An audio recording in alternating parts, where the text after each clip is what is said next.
Listen, I don't try to live my life as a contrarian. That's not true, I kind of do.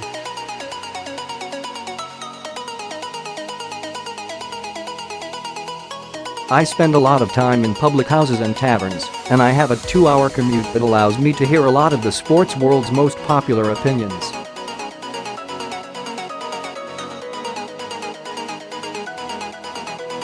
Sometimes, I think it's best to take a look at the other side. In this space, I'll be articulating a handful of positions that are the opposite of what most people think. Unpopular opinions, if you will, and explain why. Well, my unpopular opinions are right, and everyone else is wrong.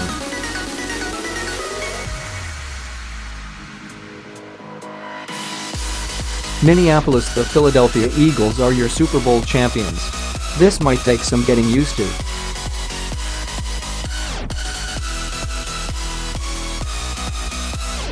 Like eating a cheeseburger with the cheese melted right in the middle of the patty, the Jucy Lucy of Matt's.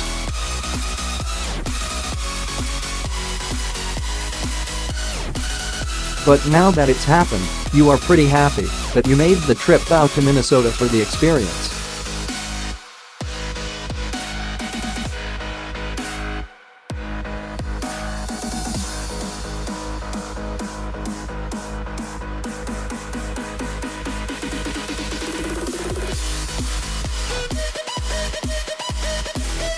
Not just in sports, but the world. Few thought the Eagles were going to win. But we should have.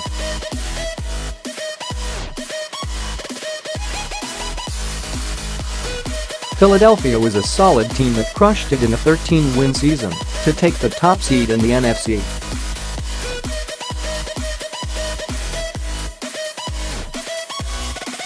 The Eagles embarrassed the hometown Vikings so bad they drew heel heat all over Minneapolis last week, causing New England to seem like the sympathetic team.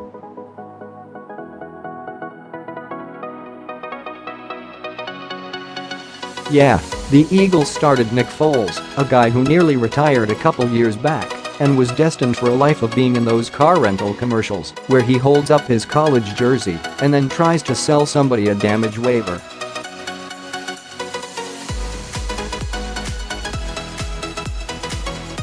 But still, in the immediate aftermath, this doesn't seem like an upset, and I feel like history is going to be with me on this notion.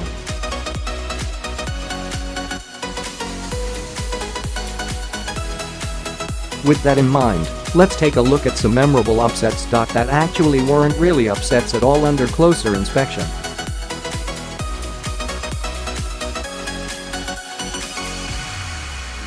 Now, I'm not saying these are the biggest upsets in the history of humankind. Although I'm sure you've already flamed me in the comments with your "where is the miracle on ice" take.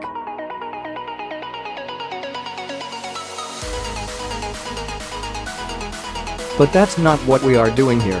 These are upsets that might have been upsets at the time, but in hindsight, we should have seen them coming.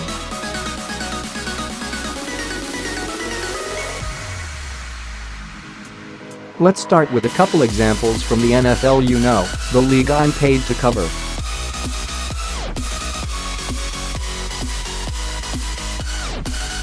New York Giants over New England Patriots in Super Bowl XLII.As. You're combing through many think pieces this week about how this could be the end of the Patriots dynasty. Many thought the same thing about these same Patriots after this monster upset loss.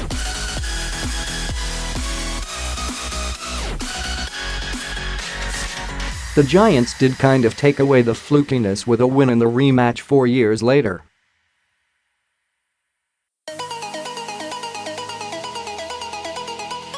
It's easy to look back on this Giants team and see how Big Blue got it done. And really, the true upset might be that Eli Manning's best Super Bowl performance didn't actually occur until his Dirty Dancing commercial with Odell Beckham Jr.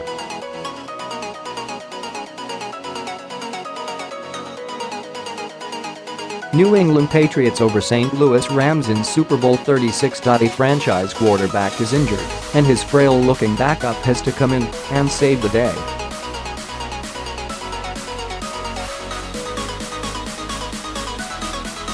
Well, you can't blame people in New England if they long for the original much more than they like the reboot.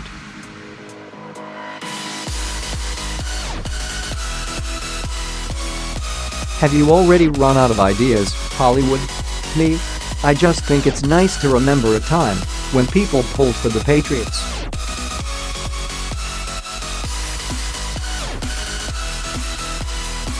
Minnesota partisans this week notwithstanding. But this phenomenon is certainly not unique to the NFL. We see notable instances across all forms of sports and entertainment.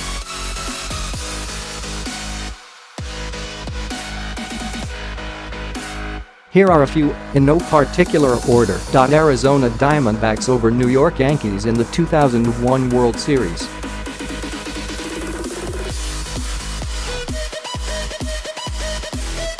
Speaking of another Cinderella story nobody thought possible. The Yankees had racked up 3 consecutive World Series titles, and kinda had America behind them for the first time since, well, probably ever.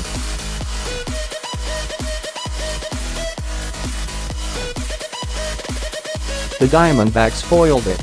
But it seems like people's desire to see the Yankees win, seriously, this feels weird to even type, overshadow the fact this was a really good Arizona team, especially considering it boasted 2 of the most dominant pitchers of the era, Randy Johnson and Curt Schilling.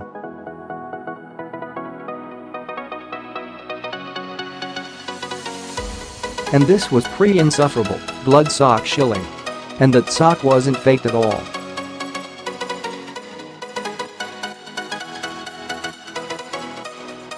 So don't bring that up. Holly Holm over Ronda Rousey. Rousey had lapped the competition so hard, many were considering whether she could beat Floyd Mayweather.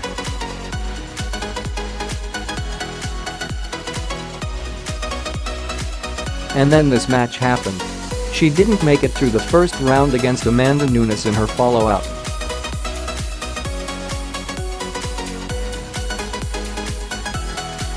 And hey look, now she's poised to face Charlotte Flair or Stephanie McMahon at WrestleMania.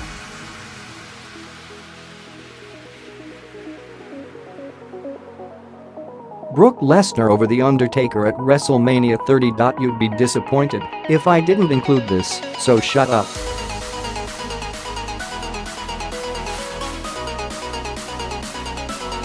Brock ate a bunch of humiliations in the lead up to this match, which would mean he was going over.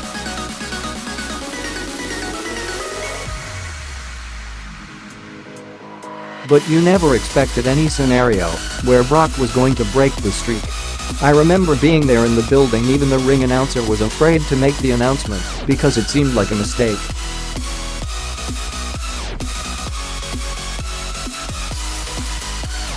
It wasn't. And in the years after the match, Brock has been booked as a nearly unbeatable champion we see only a few times a year.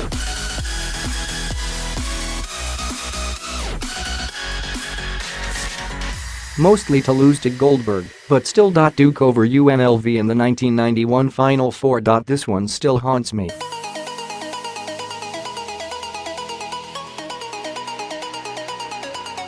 The 1990-91 Rebels were the best team in college hoops history, and don't you dare at me.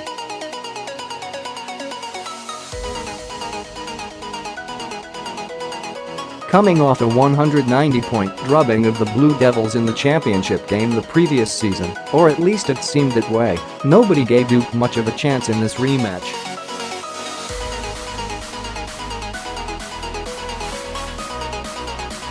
But the NCAA selection committee had Duke and UNLV lined up to meet in the semi-final round, which meant Mike Kurtzinski had extra time to develop a game plan, and the Rebels to laugh at the thought of the Blue Devils beating them.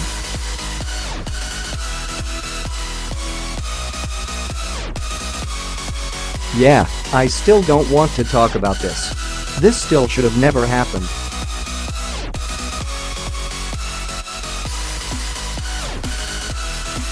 Florida over Ohio State in the 2007 BCS National Championship game. Super Bowl XLII.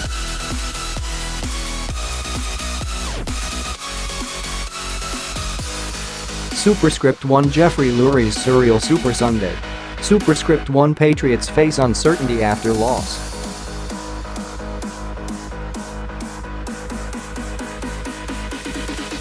Superscript 1 3 aggressive play called lift Eagles. Superscript 1 Nick Foles ends fairy tale run with title.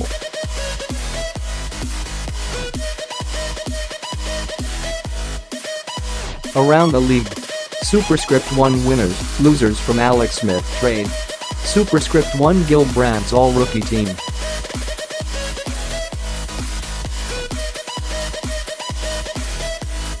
'18 NFL Draft. Superscript 1 Jeremiah, top 50 prospects mock draft. Superscript 1 Brooks mock draft, 6 QBs in round 1.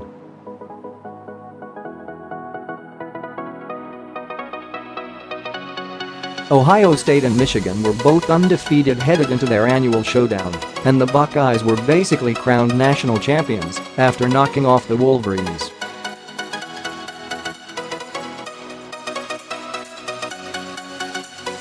Ted Ginn Jr. returned the opening kickoff for a touchdown, and, shoot, why even bother playing the rest of the game?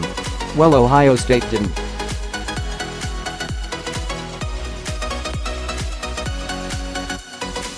Florida ended up winning 41-14. Michigan was smoked by USC in the Rose Bowl. And I don't know, guys.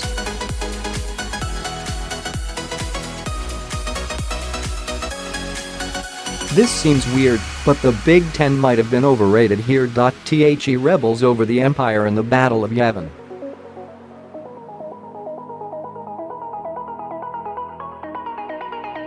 I mean, even when you consider the Rebels had a Force-sensitive pilot who could bullseye womp rats in his T-16 Skyhopper, it was still an incredible stroke of luck he was able to nail a shot into an exhaust port that had been left exposed by some mindless contractor who ran out of sheet metal to cover it.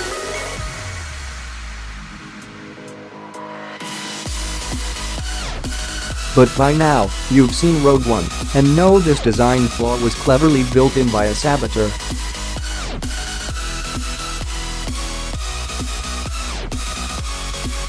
The Empire never stood a chance. Buster Douglas over Mike Tyson. Listen, I love Mike Tyson.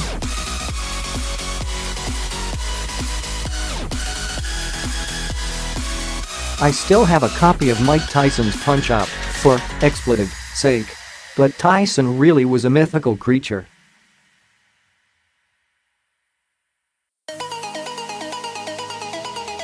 His vicious knockouts became the stuff of legend and shadow the fact he was a flawed fighter who was rarely challenged.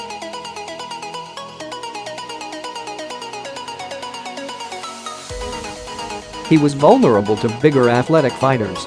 And one night in Tokyo, he ran into one who had something to prove and the cheat code to take down the baddest man on the planet.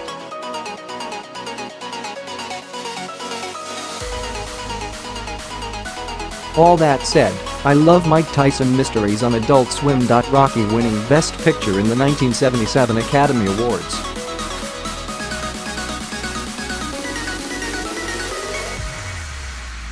An underdog story about a Philadelphia hero wins the Oscar over All the President's Men and Network to shock the world.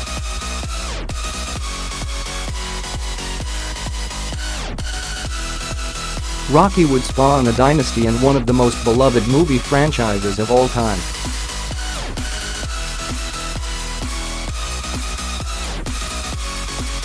Can these underdog Eagles do the same?